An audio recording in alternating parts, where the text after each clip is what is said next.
Welcome to home scientist creator. कैसे हैं आप लोग। तो आज हम लोग करेंगे यूनिट सेकंड स्वास्थ्य रक्षा, और ये क्लास होने वाली है होम साइंस क्लास 10th के लिए। तो आज हम लोग यूनिट सेकंड को पूरा कवर करेंगे। तो एक तरीके से आप लोगों का ये यूनिट सेकंड का एक मॉडल पेपर हो गया, समझ लीजिए, बहुत इंपॉर्टेंट होने वाला है। और इस यूनिट से अगर जितने भी चैप्टर इनमें से कोई भी क्वेश्चन पूछा जाएगा तो इससे बाहर नहीं जाएगा। इस क्लास को देख लीजिए, आपकी ये यूनिट पूरी कवर हो जाएगी। एक तरीके से आप लोगों का रिविज़न हो जाएगा, और अपनी जो पेन, अपना जो कॉपी है, जो भी नोट्स है, जो बुक है, उसको उठा लीजिए। इसमें जितने भी क्वेश्चन बताए जा रहे हैं सब फटाफट टिक करिए और एक बार जाके एकदम से रिवीजन कर लीजिए। इससे बाहर कोई भी प्रश्न नहीं बनने वाला है, ये आप लोग मान के चलिए। जब आप लोग एग्ज़ाम में जाएंगे और एग्ज़ाम में पेपर आपको मिलेगा, तब आप लोगों को समझ में आएगा कितनी इंपॉर्टेंट क्लास है आप लोगों के लिए। और इस क्लास के बाद आप लोगों को 2 मॉडल पेपर मिलेंगे। जो बची हुई यूनिट है, उन यूनिटों को उस मॉडल पेपर के माध्यम से कवर कर लिया जाएगा। तो अब जो क्लासें ये यूनिट वाइज करवाई जा रहे हैं, इनको और जो मॉडल पेपर है उनको ज़रूर देखिएगा। और अगर बाकी क्लास नहीं देखेंगे तो प्लेलिस्ट पे जाके विजिट करिए, पूरी क्लासें आपको मिल जाएंगी, उसमें बहुत अच्छे से करवाया गया। इससे पहले जो है आप लोगों को एक मैराथन करवाई गई थी एमसीक्यू क्वेश्चन की, 100 क्वेश्चन की।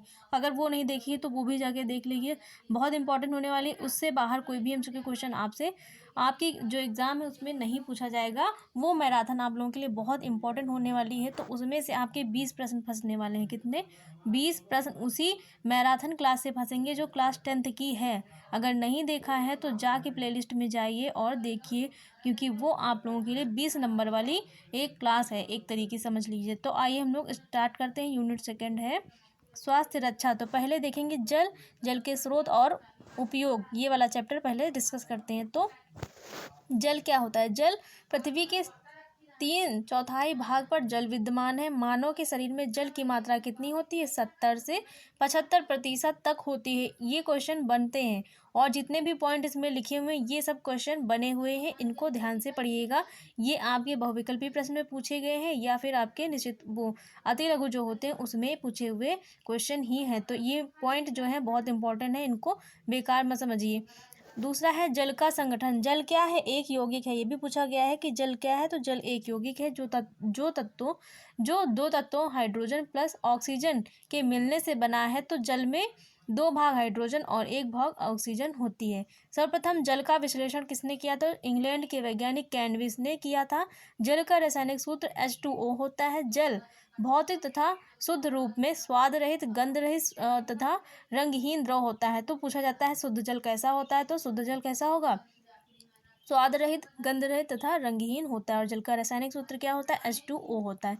जल प्राप्ति के स्रोत कौन कौन से हैं? तो ये भी पूछा जाता है आपके क्वेश्चन कि जल प्राप्ति के स्रोत कौन कौन से हैं, उनके नाम लिखिए। तो वर्षा, समुद्र, नदियाँ, तालाब, झीलें, झरने, सोते आदि क्या है? ये सब जल की प्राप्ति के स्रोत हैं। तब हम लोग बहुविकल्पीय प्रश्न देख लेते हैं कि कौन कौन से क्वेश्चन आपके इस यूनिट से बन सकते हैं। तो पहला है पृथ्वी पर कितना भाग जलीय है? तो अभी आपने देखा पॉइंट में लिखा हुआ था 4/3, 4/2 भाग, 3/4, 2/3। तो कितना है?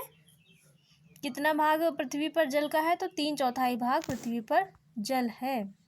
इतना समझ लीजिए। अगला है मानव शरीर में जल का प्रतिशत होता है 100%, 70 से 75, 80 से 90, 50 से 60। कितना होता है? 70 से 75। वर्षा का जल होता है शुद्ध, लवण युक्त, अशुद्ध, इनमें से कोई नहीं शुद्ध होता है। कुओं का जल शुद्ध करने के लिए किसका प्रयोग किया जाता है? तो गंधक, potassium permanganate, sodium copper sulphate. किसका? पोटेशियम परमैंगनेट का। और इसको लाल दवा कहते हैं, लाल दवा, और ये इसका रासायनिक नाम है पोटेशियम परमैंगनेट।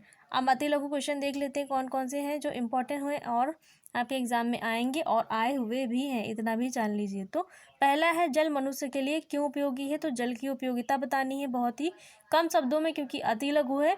जल प्राप्ति के मुख्य स्रोत कौन कौन से हैं? जल प्राप्ति के स्रोत के नाम लिखना है। कुएं कितने प्रकार के होते हैं? तो कुएं कितने प्रकार के होते हैं आपको ये बताना है। तो कुएं कितने प्रकार के होते हैं? गहरे होते हैं, उथले होते हैं, और पाताल तोड़ कुएं होते हैं। 3 प्रकार के होते हैं। तो आपको ये इसमें बताना है। विश्व जल दिवस कब मनाया जाता है? ये भी इम्पोर्टेंट है। विश्व जल दिवस कब मनाया जाता है? 22 मार्च को मनाया जाता है। अब लघु उत्तरीय क्वेश्चन देख लेते हैं कौन से इंपॉर्टेंट है। तो पहला है आदर्श कुएं की कोई 4 विशेषताएं लिखिए। आदर्श कुआं कैसा होता है? आदर्श कुआं पक्का कुआं होता है, और उसके ऊपर शेडनामा छप्पर की तरीके होता है। और आदर्श कुएं की जो दीवारें होती हैं वो पक्की होती हैं, स्वच्छ और साफ होता है। और आदर्श कुएं का जो जल होता है वो भी स्वच्छ और साफ होता है। तो आदर्श कुएं की कोई 4 विशेषताएं आपको लिखनी पड़ेंगी। जल के कार्य तथा जल क्यों उपयोगी है, उपयोगिता बताइए। जल के कार्य कौन कौन से हो, तो जल की मानव जीवन में क्या उपयोगिता है, इसको बताना है। अब दीर्घ उत्तरीय क्वेश्चन देख लेते हैं। तो पहला है जल प्राप्ति के मुख्य स्रोतों का उल्लेख कीजिए। तो जल प्राप्ति के स्रोत कौन कौन से हैं, दीर्घ उत्तरीय में पूछा जाता है, तो उनको विस्तार से आपको इसमें लिखना होता है। अगला है जल प्रदूषण के कारण बताइए। तो जल किन कारणों से प्रदूषित हो जाता है, उन कारणों को आपको इसमें लिखना पड़ेगा। हेडिंग डाल के लिखिएगा और कम से कम 10 हेडिंग तो लिखिएगा ही, ताकि आपके जो नंबर हैं वो जितने हैं उतने मिल जाए, कटे नहीं। अब देखते हैं घरेलू विधियों द्वारा जल का शुद्धिकरण। तो ये वाला चैप्टर देख लेते हैं, इससे कौन कौन से क्वेश्चन बन सकते हैं। तो घरेलू विधियों के द्वारा जल का शुद्धिकरण, पहला है शुद्ध जल। तो शुद्ध जल कैसा होता है, जल मुख्य रूप से द्रव अवस्था में पाया जाता है, यह रंगहीन, गंधहीन, स्वादहीन होता है। तो पूछा जाता है आपसे क्वेश्चन कि शुद्ध जल किसे कहते हैं। शुद्ध जल में रोगाणुओं का नितांत अभाव पाया जाता है। शुद्ध जल में क्या होता है, रोगाणुओं का नितांत अभाव पाया जाता है। अशुद्ध जल कैसा होता है, तो शुद्ध जल में आवश्यक गुणों से रहित जल को अशुद्ध जल कहते हैं। यह मटमैला, दुर्गंध युक्त, खारा तथा किसी स्वाद से युक्त होता है। कौन सा, अशुद्ध जल जो होता है। अब बहुविकल्पीय प्रश्न देख लेते हैं इस चैप्टर से कौन कौन से बन सकते हैं। तो पहला है जल की कठोरता दूर की जा सकती है, किसके द्वारा, जल की कठोरता दूर की जा सकती है किसके द्वारा, तो चूना डालकर। जल की कठोरता जो है वो चूना डालकर दूर की जा सकती है। अगला क्वेश्चन है आसवन विधि द्वारा शुद्ध किए गए जल को कहा गया है। तो आसवन विधि द्वारा शुद्ध किए गए जल को क्या कहा जाता है, आशुद्ध जल कहा जाता है। अगला है कठोर जल में कौन सा लवण घुला रहता है। तो कठोर जल में कैल्शियम लवण घुला रहता है। अति लघु क्वेश्चन देख लेते हैं कौन कौन से बन सकते हैं। तो पहला है शुद्ध जल की क्या पहचान होती है, शुद्ध जल किस तरीके का होता है ये बताना है। दूसरा है जल की कठोरता कितने प्रकार की होती है या किन कारणों से होती है। तो पहला है अस्थायी कठोरता, दूसरा है स्थायी कठोरता। तो जल की कठोरता कितने प्रकार की होती है, 2 प्रकार की होती है, स्थायी और अस्थायी। अस्थायी कठोरता किसके कारण होती है, तो अस्थायी कठोरता में कैल्शियम तथा मैग्नीशियम बाइकार्बोनेट के लवण जल में मिले होते हैं। तो जब ये लवण जल में मिले होंगे तो वो जल की जो कठोरता होगी वो अस्थायी होती है। स्थायी कठोरता किसके कारण होती है, जब जल में कैल्शियम, मैग्नीशियम सल्फेट तथा क्लोराइड्स मिले होते हैं, तो वह जल की जो कठोरता होती है वो स्थायी कठोरता के अंतर्गत आती है। अगला क्वेश्चन है निसंक्रामक पदार्थ क्या है, 2 निसंक्रामक पदार्थों के नाम लिखिए। तो निसंक्रामक पदार्थ किसे कहते हैं ये लिखना है, उसके बाद 2 निसंक्रामक पदार्थों के नाम लिखिए। तो पहला है लाल दवा, और लाल दवा का रासायनिक नाम क्या होता है, पोटेशियम परमैंगनेट। दूसरा है ब्लीचिंग पाउडर। तो ये 2 निसंक्रामक पदार्थ हैं, और ये भी बताना है कि निसंक्रामक पदार्थ क्या होता है, ये 2 पदार्थों के नाम हैं। अगला क्वेश्चन है आसुत जल किसे कहते हैं। ये बहुत बार क्वेश्चन आ चुका है कि आसुत जल किसे कहते हैं। और लघु उत्तरीय क्वेश्चन देख लेते हैं। तो पहला है शुद्ध तथा अशुद्ध जल में अंतर स्पष्ट कीजिए, कठोर व मृदु जल में अंतर स्पष्ट कीजिए। तो ये जितने भी क्वेश्चन आपको इस क्लास में बताए जा रहे हैं, कॉपी उठाइए अपनी या नोटबुक जिसमें भी आप लोगों ने अपने नोट्स बना रखे हैं उसको उठाइए, फटाफट टिक करिए और एक बार एकदम एकदम अच्छे से जो है रिवीजन कर लीजिए, क्योंकि यही क्वेश्चन आपके एग्जाम में आएंगे और इसी में से आएंगे। ये देख लीजिए आप लोग, एकदम श्योरिटी है कि इन्हीं क्वेश्चनों में से आपके क्वेश्चन जो एग्जाम है वो आएंगे, बनेंगे, इससे बाहर नहीं जाएगा। अब देखते हैं दीर्घोत्तरीय प्रश्न। तो दीर्घोत्तरीय प्रश्न देख लेते हैं, इंपॉर्टेंट है।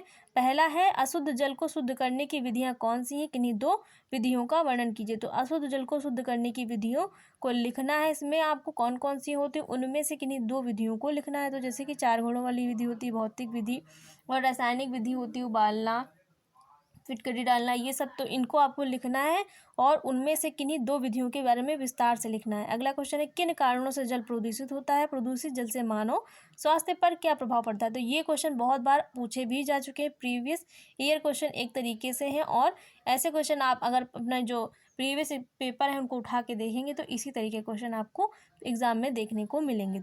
तो अगला क्वेश्चन है, अगला चैप्टर है अशुद्ध जल से फैलने वाले रोग। तो इसको देख लेते हैं कि अशुद्ध जल से फैलने वाले रोग का जो चैप्टर है इसमें से कौन कौन से क्वेश्चन बन सकते हैं। तो बहुविकल्पीय प्रश्न देखते हैं। पहला है अशुद्ध व दूषित जल से कौन सा रोग हो जाता है। तो अशुद्ध व दूषित जल से कौन सा रोग हो जाता है,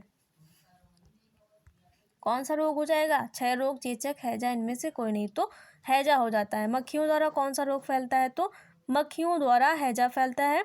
हैजा किस जीवाणु द्वारा फैलता है, तो हैजा vibrio cholerae, salmonella typhi, clostridium tetani and amoeba histolytica किसके द्वारा फैलेगा, विब्रियो कॉलेरी के द्वारा।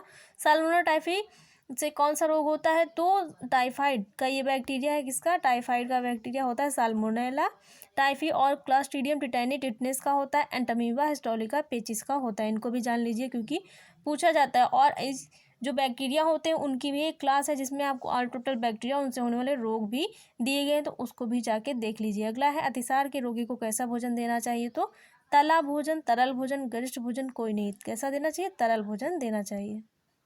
अब अति लघु और लघु त्रिद क्वेश्चन देख लेते हैं कि इंपॉर्टेंट है जो इस लेसन से बनेंगे। तो पहला है अशुद्ध जल द्वारा फैलने वाले 2 रोगों के नाम लिखने हैं। निर्जलीकरण से क्या तात्पर्य है? निर्जलीकरण किसे कहते हैं? तो शरीर में निश्चित मात्रा से पानी की कमी हो जाना ही निर्जलीकरण कहलाता है। लघु त्रि है, पहला है अशुद्ध जल से फैलने वाले रोगों के नाम लिखिए। किसी एक रोग के लक्षण व बचने के उपाय लिखना है। अशुद्ध जल से कौन कौन से रोग फैलते हैं उनके नाम लिखने हैं और किसी एक रोग के लक्षण और बचने के उपाय लिखने हैं। दूसरा है पेचिश और अतिसार में अंतर बताइए। तो पेचिश और अतिसार में अंतर लिखना है। अब दीर्घ उत्तरीय क्वेश्चन देख लेते हैं कि इस चैप्टर से कौन कौन से बन सकते हैं। तो पहला है हैजा रोग कैसे फैलता है, इस रोग के लक्षण, बचाव के उपाय तथा उपचार का सामान्य परिचय दीजिए। तो यही इंपॉर्टेंट 3-4 जो डिजीज़ हैं वही पूछे जाते हैं बार बार, और इससे के अलावा कोई भी नहीं पूछा जाता है। अगला अतिसार रोग के कारण, लक्षण एवं बचने के उपायों का वर्णन कीजिए। या फिर पूछ लिया जाता है कि पेचिश रोग के लक्षण, कारण और जो बचने के उपाय हैं उनको स्पष्ट कीजिए। आप देखते हैं पर्यावरण तथा जनजीवन पर उसका प्रभाव। इस चैप्टर से कौन कौन से क्वेश्चन बन सकते हैं? तो पहला है पर्यावरण कहते हैं किसको? प्रदूषण को, वातावरण को, पृथ्वी के चारों ओर के वातावरण को, और इनमें से कोई नहीं। तो किसको कहते हैं पर्यावरण? पृथ्वी के चारों ओर के वातावरण को पर्यावरण कहते हैं। वायु प्रदूषण का कारण है औद्योगिकरण, वनों की कटाई, नगरीकरण, ये सभी। तो ये सभी क्या है? वायु प्रदूषण के कारण है। वस्तुओं के जलने से कौन सी गैस बनती है? Oxygen, nitrogen, carbon dioxide, ammonia. तो कार्बन डाइऑक्साइड बनती है। ध्वनि प्रदूषण का कारण है वाहनों के हॉर्न, लाउड स्पीकर, सायरन, ये सभी। तो ये सभी ध्वनि प्रदूषण के कारण के अंतर्गत आ जाते हैं। अगला क्वेश्चन है प्रकृति में ऑक्सीजन का संतुलन बनाए रखते हैं मनुष्य, कीट पतंगे, वन्य जीव, पेड़ पौधे। तो पेड़ पौधे बना के रखते हैं। पर्यावरण दिवस कब मनाया जाता है? 1 जून, 5 जून, 12 जून, 18 जून। कब मनाया जाता है? 5 जून को मनाया जाता है। कुछ इंपॉर्टेंट पॉइंट देख लेते हैं। अंतर्राष्ट्रीय योग दिवस कब मनाया जाता है? तो 21 जून को। विश्व शौचालय दिवस कब मनाया जाता है? 19 नवंबर को।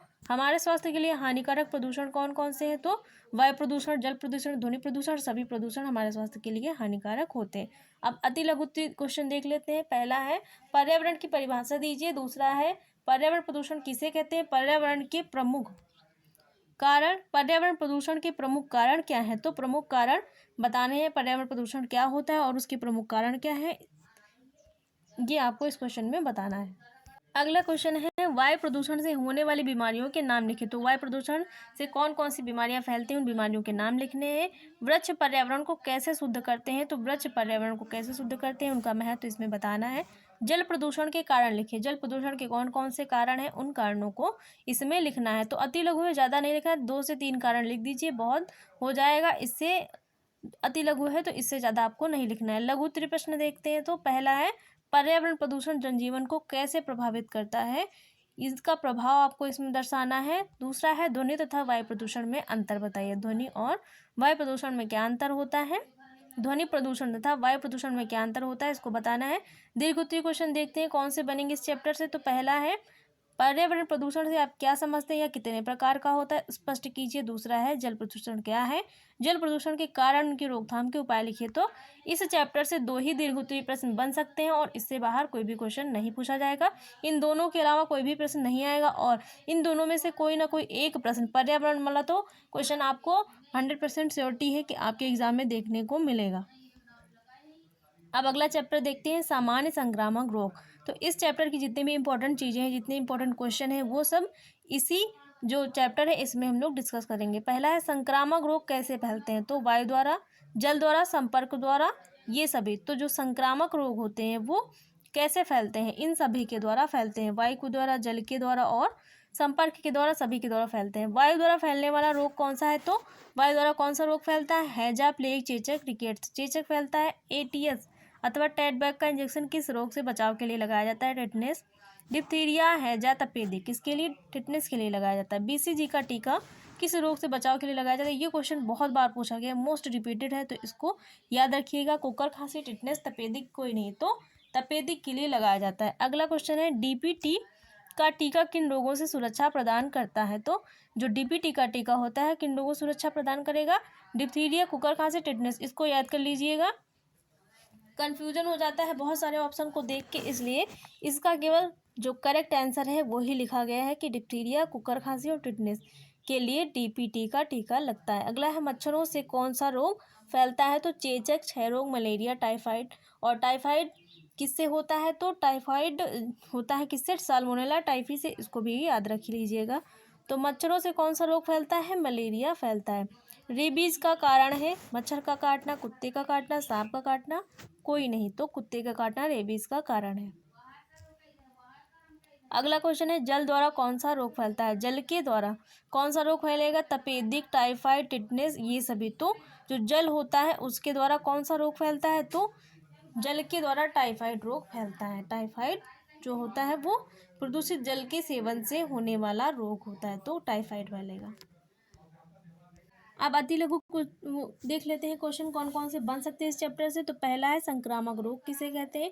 संक्रामक रोग किसे कहते हैं इसको बताना है। दूसरा है दूषित वायु द्वारा फैलने वाले रोगों के नाम लिखिए। दूषित वायु द्वारा कौन कौन से रोग फैलते हैं उनके नाम लिखने हैं। तीसरा है रोग प्रतिरोधक क्षमता किसे कहते हैं? मतलब रोगों से लड़ने की जो क्षमता होती है उसे रोग प्रतिरोधक क्षमता कहते हैं। मलेरिया के लक्षण लिखने हैं, मतलब जो मलेरिया रोग हो जाता है, मलेरिया बुखार होता है, उसमें कौन कौन से लक्षण दिखाई देते हैं उनको आपको इसमें बताना है। भोजन विषाक्त होने के कारण लिखिए। भोजन किन कारणों से विषाक्त हो जाता है तो उन कारणों को आपको इसमें बताना है। अति लघु है तो 2 से 3 कारण लिख दीजिएगा, आपके क्वेश्चन के लिए इनफ है। इससे ज़्यादा आपको नहीं लिखना है, क्योंकि आपको अपना टाइम जो है मैनेज करके चलना है और पूरा 3 घंटे आपको अपने हर क्वेश्चन पे देना है। तो जिस क्वेश्चन पे जितना टाइम देना उतना ही दीजिएगा। ज़्यादा लिखने का कोई फ़ायदा नहीं, क्योंकि अति लघु केवल कितने नंबर का आता है? 2 ही नंबर का आता है। इससे ज़्यादा आपको नंबर नहीं मिलेंगे, तो ज़्यादा लिखने का कोई भी फ़ायदा नहीं है। लघु उत्तरीय प्रश्न तो पहला है रोग प्रतिरक्षा से आप क्या समझते हैं? रोग प्रतिरक्षा के प्रकार बताइए। दूसरा है खसरा रोग के कारण, लक्षण एवं बचने के उपाय लिखिए। तीसरा है मलेरिया रोग के कारण, बचाव के उपचार उपाय बताइए। तो लघु उत्तरीय क्वेश्चन में से यही 3 क्वेश्चन जो हैं बनेंगे। इसी में से कोई एक क्वेश्चन आपके एग्जाम में आ सकता है, तो इसको बहुत अच्छे से तैयार कर लीजिएगा। अब देखते हैं विस्तृत उत्तरीय क्वेश्चन। तो इस चैप्टर से विस्तृत उत्तरीय 3 ही क्वेश्चन बन सकते हैं, इसके अलावा कोई क्वेश्चन नहीं बनेगा। पहला है संक्रामक रोग क्या होते हैं, कैसे फैलते हैं तथा इन्हें फैलने से रोकने के लिए क्या किया जा सकता है।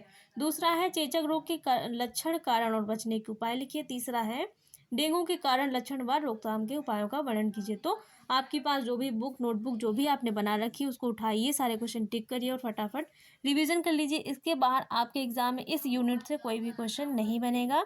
तो आप लोगों को क्लास कैसी लगी? अगर क्लास अच्छी लगी तो वीडियो को लाइक, शेयर और चैनल को सब्सक्राइब करना मत भूलिएगा। आप लोगों को आज शाम तक एक मॉडल पेपर मिल जाएगा और कल एक मॉडल पेपर मिलेगा, जिससे आपके एग्ज़ाम में बहुत हेल्प हो जाएगी। और उन दोनों जो मॉडल पेपर मिलेंगे उनको बिल्कुल सॉल्व करके जाइए, उन्हीं में से आपके एग्ज़ाम में क्वेश्चन देखने को मिलेगा। जैसे कि अभी 12th क्लास का एग्ज़ाम हुआ था, जितना पढ़ाया गया था उसी में से उनका पूरा पेपर फंस गया था, तो बच्चों ने खुद रिप्लाई करके कहा है कि पूरा पढ़ाया हुआ पेपर आया है। तो अगर आप लोग भी अच्छे से पढ़ेंगे, जितना दिया जा रहा है कंटेंट उसको उसी के अनुसार रिवीजन कर लेंगे, तो आपका भी एग्ज़ाम बहुत अच्छा जाने वाला है, इससे बाहर नहीं जाएगा। Thanks for watching guys.